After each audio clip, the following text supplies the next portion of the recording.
Okay, I think we're moving into the final stages of this painting.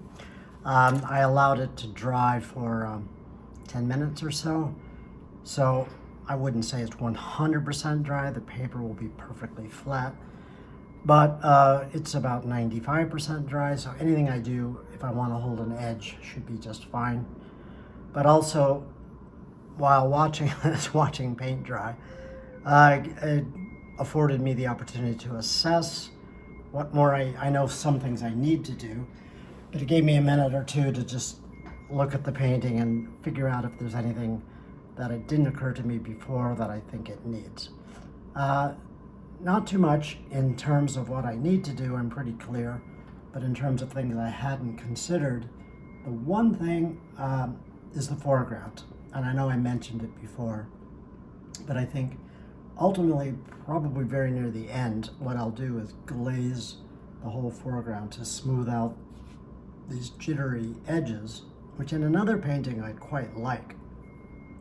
But I want this really subtle overall soft effect. So I think that will help soften them, but also give me the opportunity to drop in some more of this blue, which was supposedly the overall dominant palette. And I think it's edging a little more toward the violet, which isn't bad, but I think I want a little bit more blue to look harmonious. So that's what went through my mind, but I'm going to start, I'm just going to do some work on this projecting part of the house here. Again, I want it to subtly look forward of the larger portion of the house behind, but I don't want it to look overly specific so that it begins to look like an architectural drawing or rendering in any way, but I do want it to pull forward, again, not to be how can I say this, technically accurate so much as to be more for the sake of the painting, to add more contrast here to help that window really sing out as the star of the show that I want it to be. So in order to make light work, you have to add dark. So one of the great things about watercolor is that we really don't paint light. When I'm interviewed, I'm invariably asked, how do I paint light in my paintings? And smartass that I am, I always say, but it's true, I don't paint the light. I paint the dark. The light's already there on the untouched white paper.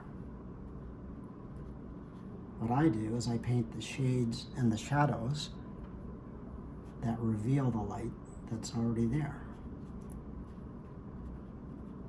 So that's exactly what I'm doing here. I'm painting not the light, I'm painting the dark to allow the light to reveal itself.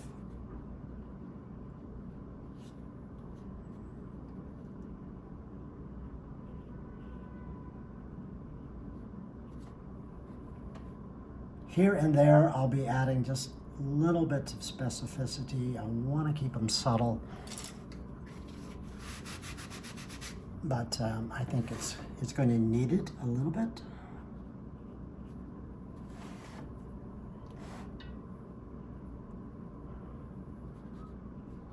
So on top of this violet underlay, I'm going to wash in some blue using a small 1/8 inch flat.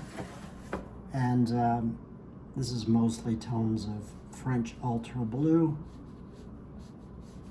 Color doesn't matter too much, but and a little bit of the cobalt blue too, I'm sure. What this will do is both add value, but also help enhance my overall blue quotient in the painting, which in my mind's eye is how I saw this painting. Largely a combination of violet and blue, but with the blue being a little bit more dominant. So I think this is sort of helping me get there.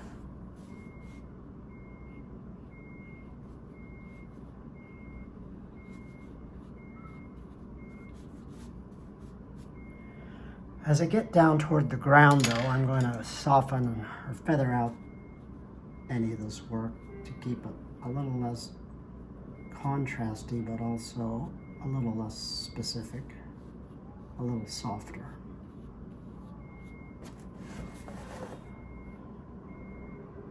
Yeah, I don't mind anything so far, except I think it's looking a little too clear and crisp. So but while it's wet, I'm just going to fuzz some of these edges away with the flat brush.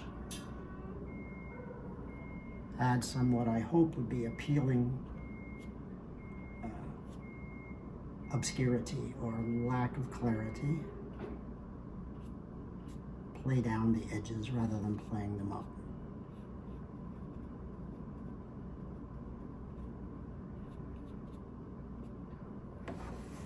Yeah, that works.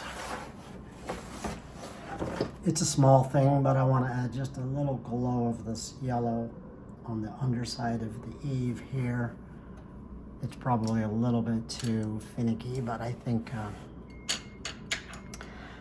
it may help. I know I'm going to be adding some of this yellow tonality to the focal window at the very end, so I think this sort of triangulation of these yellow tones will help create this nice figure that will speak to the lower yellow below.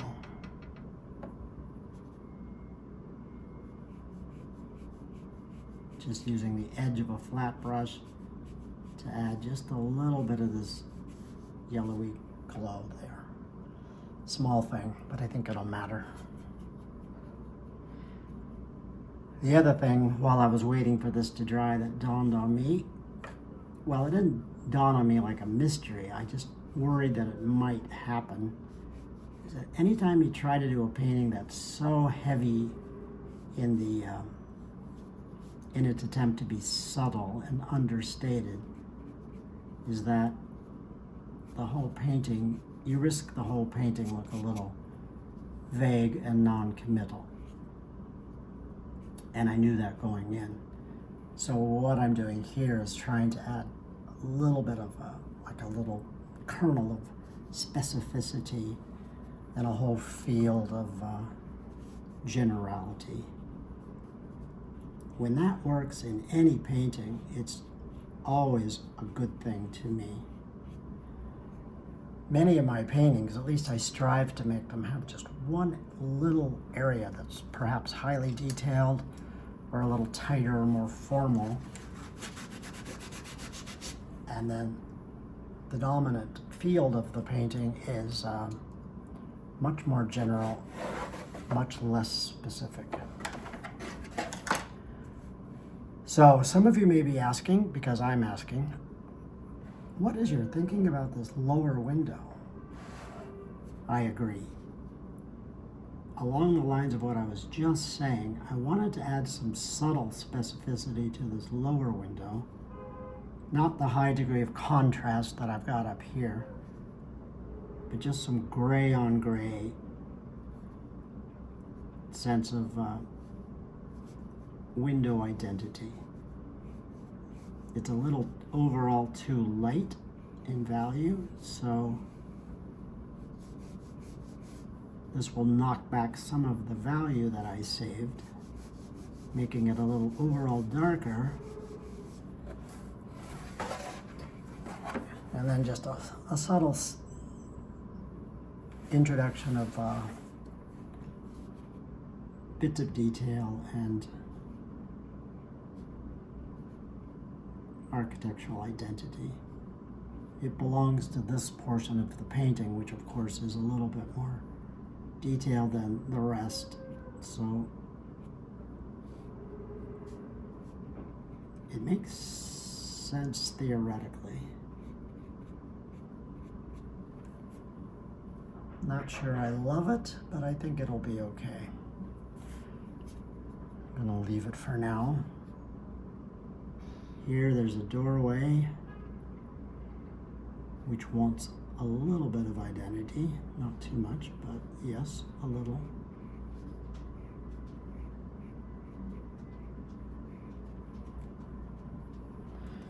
I think at this stage I'm going to swap out to one of my Neef brushes, the smaller mop, to get some of these line work details and smaller areas.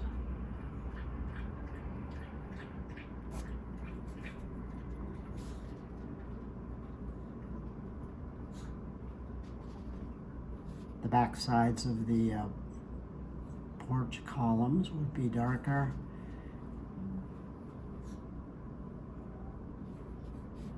Except for this foreground on which would not have any light, so it'll be darker overall.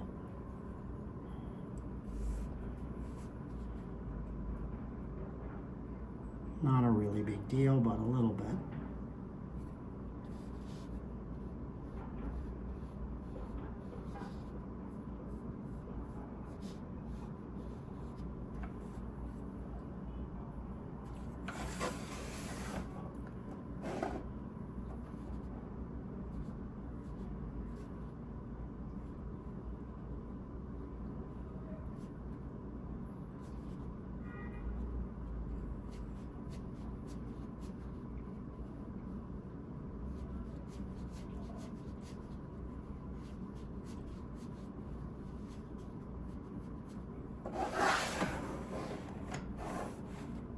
So overall, I'm just massaging shapes of value,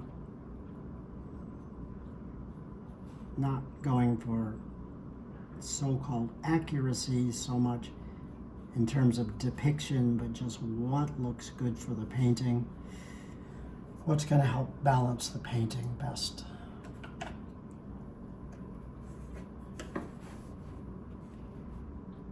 So a lot of this is I don't want to call it experimentation, but it's improvisation, looking at what the painting is offering me and seeing if I can work with it to enhance it and better tell the story I'm trying to tell.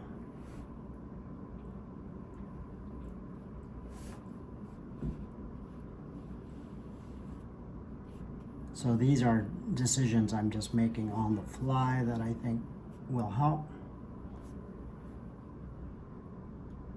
Overall, I have in mind my big story, which is this. So my tendency to get overly detailed, I have to be aware of it, which I am, and police it pretty carefully.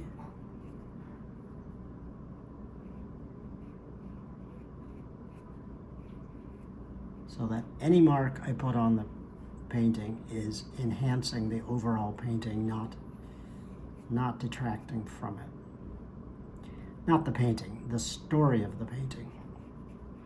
Any mark I paint has to advance the story of the painting, not distract or detract from it. So far, I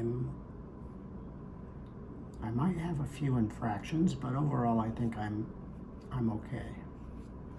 So all this kind of stuff, it's just adding a little hint of detail, but I hope none of it's so stark and dominant that it's a problem. I don't believe so, not yet. I could easily do that, but I hope I don't.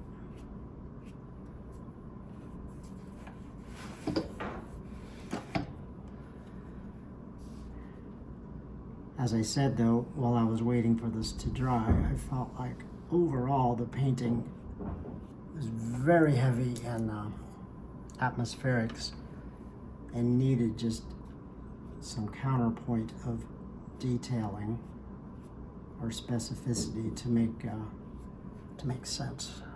So I think some of this is entirely appropriate. Yeah, I like that. That's going to become part of this foreground wash. So if it's looking to you too specific here, I wouldn't worry. I think it won't when it's done.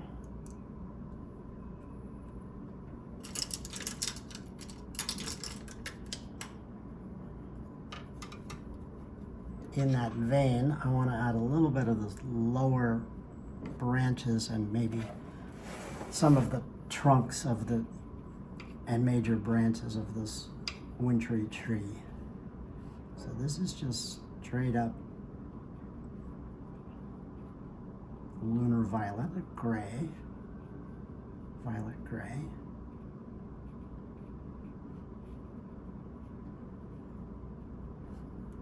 Not going all the way up, I'm just keeping it down in this area.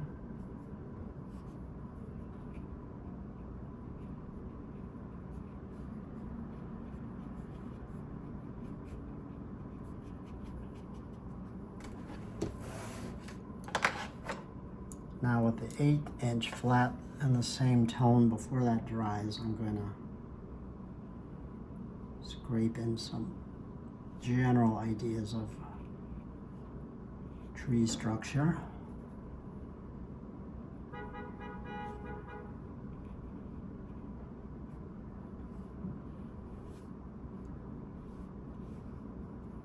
And for the most part, just allow them to melt away at the top.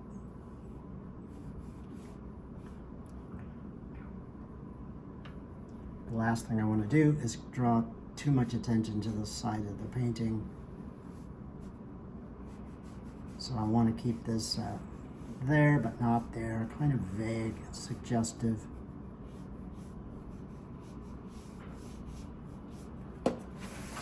And more textural. Generally, I think that works.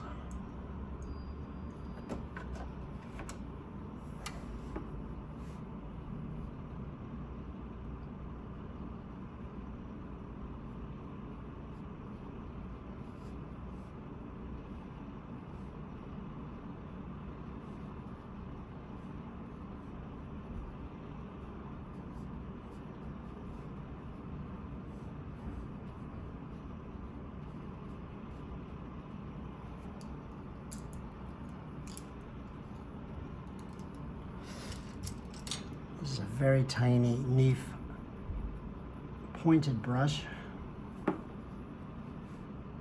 round, almost like a rigger, but it's not officially a rigger, just a small round. And into those wet areas I'll drag just some sense of smaller branches, connecting bits.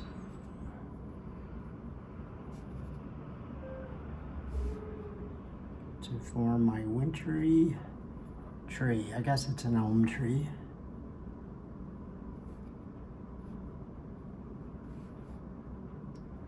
Why not?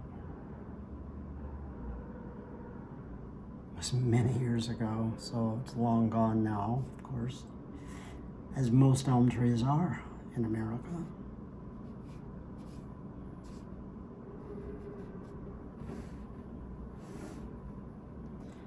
Yeah, I like the overall vibe here. I don't want to get too deeply into this to make it too focal, but I think the suggestive nature of this side of the painting is more satisfying than it was to me before.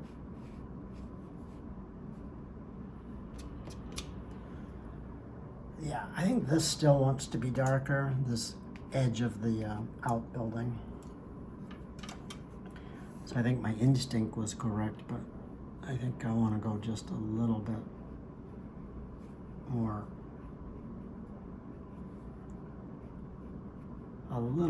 graphic.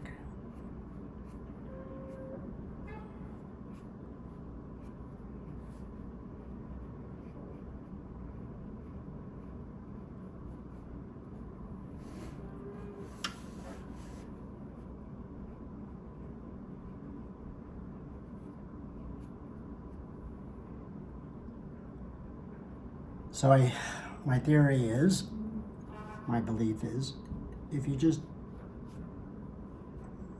I don't like the word detail, but if you just imply certain specifics or details, the viewer's eye can fill in the rest. You don't have to show everything is the point. In fact, you shouldn't generally in any type of painting, but definitely this sort. You want to show as little as possible and just imply as much as you can. So that feeling is good, and it also helps tell me how much more I need to do up here. not a significant amount, but definitely some.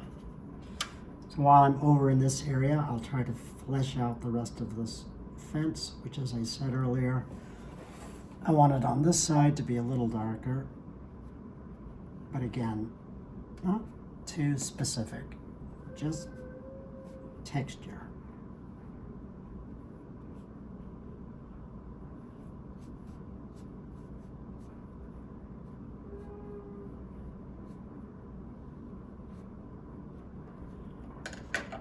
I have these beautiful small Perla series by Escoda flats, 1/8 inch and 1/4 inch and even smaller, are really great for this kind of thing. You can imply so much without literally having to paint very much at all.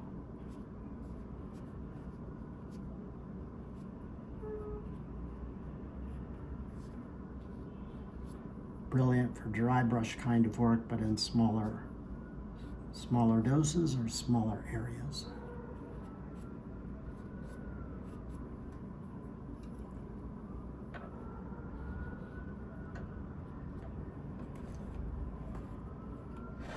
Generally okay. Sorry for moving this around so much. It's just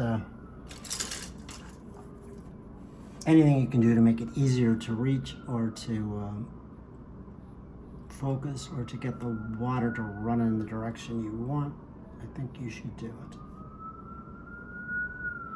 But I know it makes it frustrating to watch.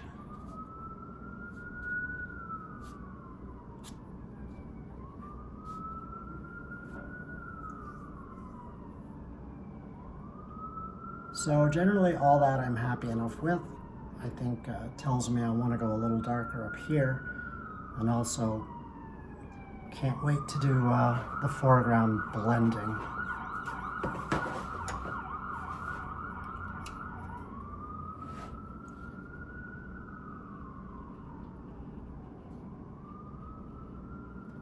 It's not that crucial a part of the painting, and so that should be my guiding light for what I do to this window. It needs a little bit more of this flavor,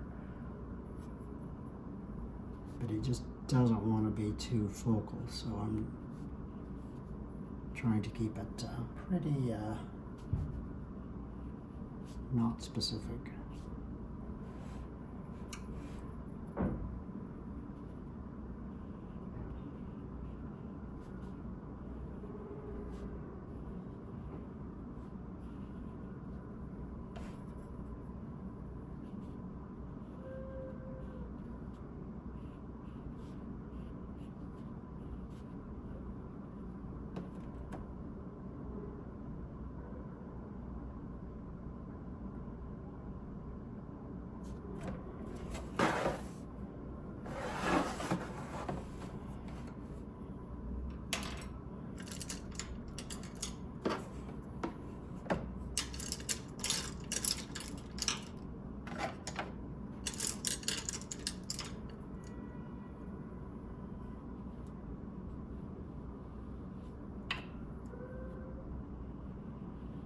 So this is just straight cobalt. I'm not going to do the whole area, but I'm going to just dry brush in some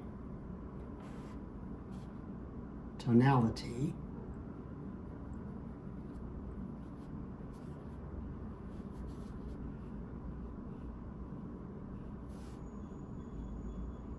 To add bits of value and texture and draw just a little bit more interest around my focal window. So to that end, as it gets closer to the window, I'm going to bleed into that blue a little bit more deep gray, lunar violet.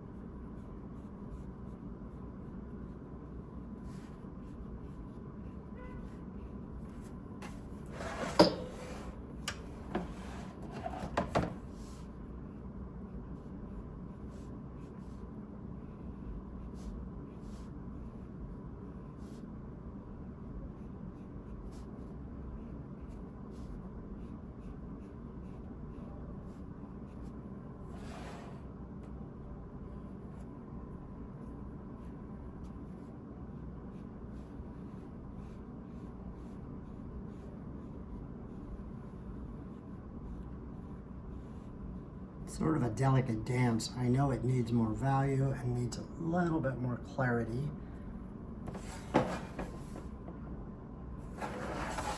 But I'm trying to remain true to the overall story of the painting, which is subtlety, ambiguity, softness. But I think that's fine. I think a little bit of this detail helps. If anything, it helps enhance the power of the other parts of the painting that are less detailed, more subtle. For example, I worried that this house in the back was a little too graphic against the sky, and now I don't worry at all, because as this area gets a little stronger, that begins to recede, and that's exactly what I had hoped. So good for me.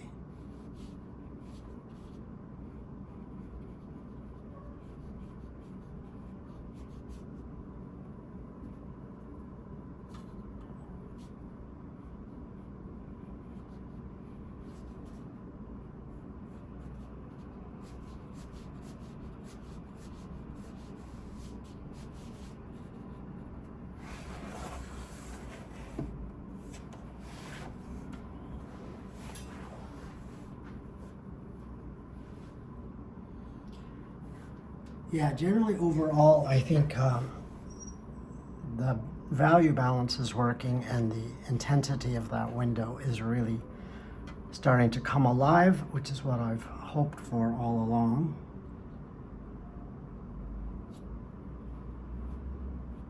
So I'm just going to add some balancing tones here.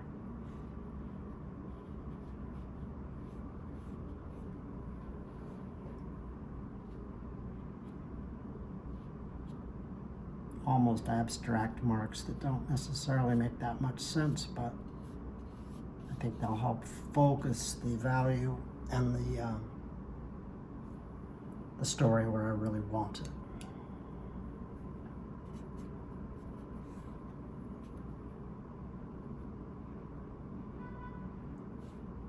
I'm going to go very dark on top parts of this window, just to help enhance the lightness of that window.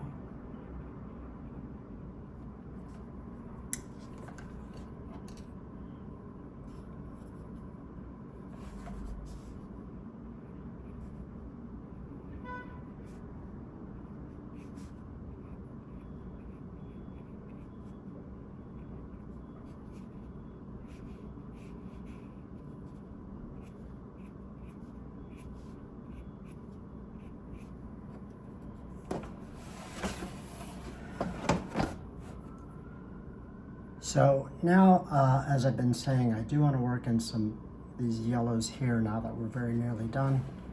I want to save most of that white untouched. So this is just Naples yellow. This is a Holbein color. It's frustrating that all pigments by different manufacturers are so different, but they are. So a Holbein Naples yellow is very different than a Daniel Smith.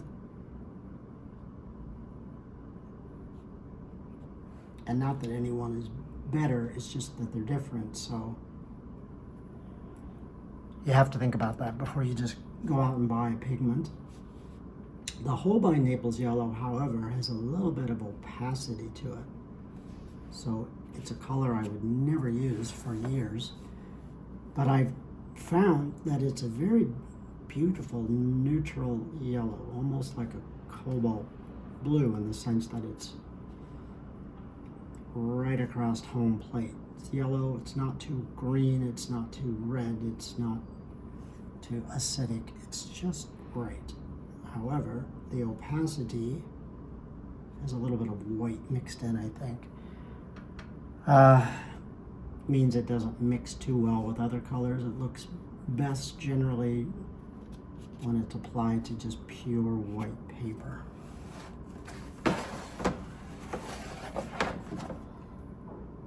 So yeah, I like that, but I think I could even afford there to go a little bit darker.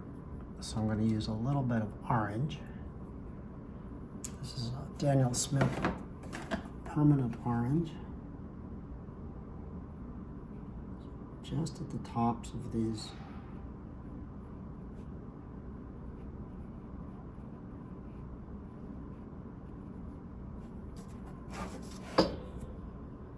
Yeah, I think that's more than enough. Maybe just a little too much, but I think it's fine.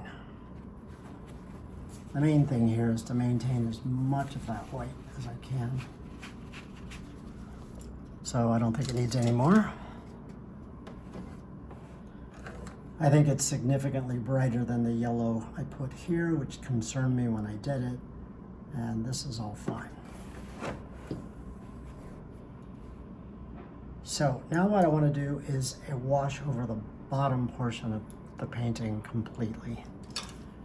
Mostly in blues, although as it gets toward the edges, I'll be dropping in some violets and other tones. But again, just to reiterate, the intent is to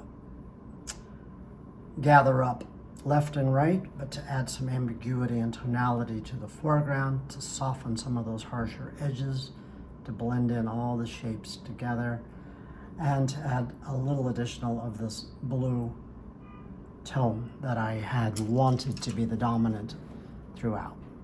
So how I'm going to get there is, rather than just start with a brush, which you could do, clear water and then add tone, I'm going to start by misting the bottom portion of the painting just with clear water. And what this helps do is when you begin to add any tone, it will hit that softer wet edge and not cause a streak. So I'm going to go back to one of these Neef mop brushes, mid-sized, and begin by adding, I think, a little bit of teal.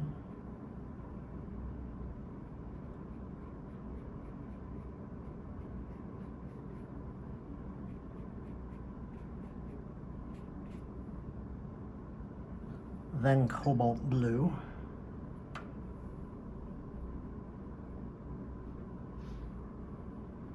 It looks fairly strong, but it will not very likely dry quite so strong.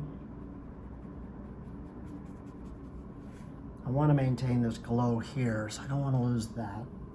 I think it's wet enough. And then ultra blue at the very bottom.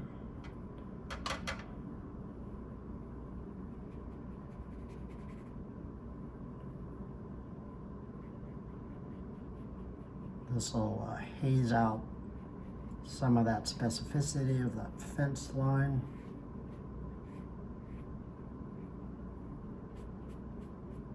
Obviously, it blues up the whole palette of the painting, which I wanted. Makes this outbuilding look even a little less obvious than it did before.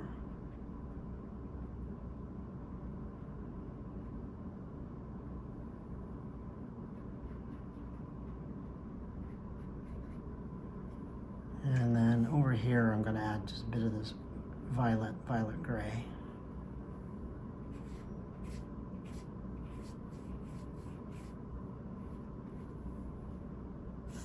So yeah, I think it helps, it anchors the painting, it blues up the overall palette. It maintains this glow, but it's a little less graphic and specific.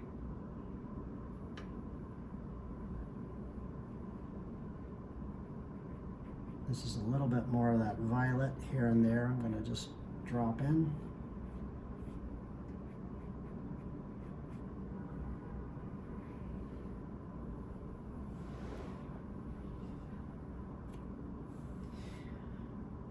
And I think overall it achieves this really hazy, wintry evening feel where things just begin to come in and out of focus.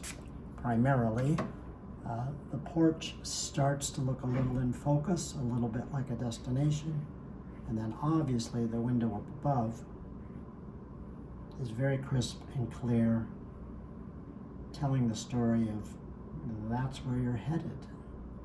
You are headed home.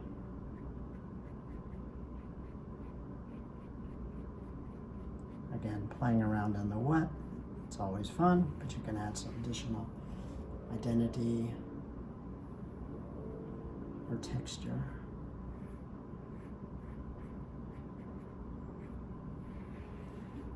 Very often in a wet wash, I do this splattering with lavender, which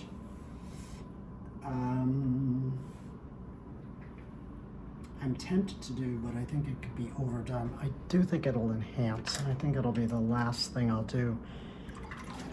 But again, I'm going to try to keep it fairly subtle. This is another semi-opaque pigment by Holbein, Lavender. I'm a little bit addicted to it, so I do this splattering technique. Because it's semi-opaque, it's a physically kind of heavy pigment. So these little beads of color sink down into the wet wash. Then they float to the top and make this little intentional blossoms. Why I'm choosing to do it on this painting, because I don't do it on every painting, but I'm hoping it'll help enhance this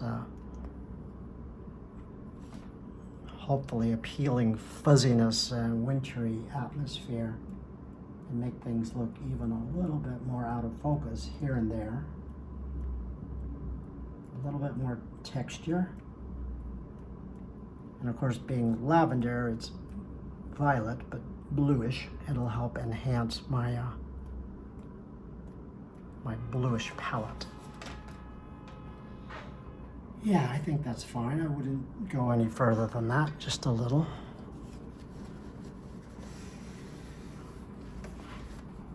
When you choose to do that on a painting, by that I mean how wet it is underneath, will really affect the impression these little splatters make. If you do it on dry paper, they're going to stay, of course, have integrity and look like spots that hopefully you intend. If it hits a wet wash, it's going to spread out.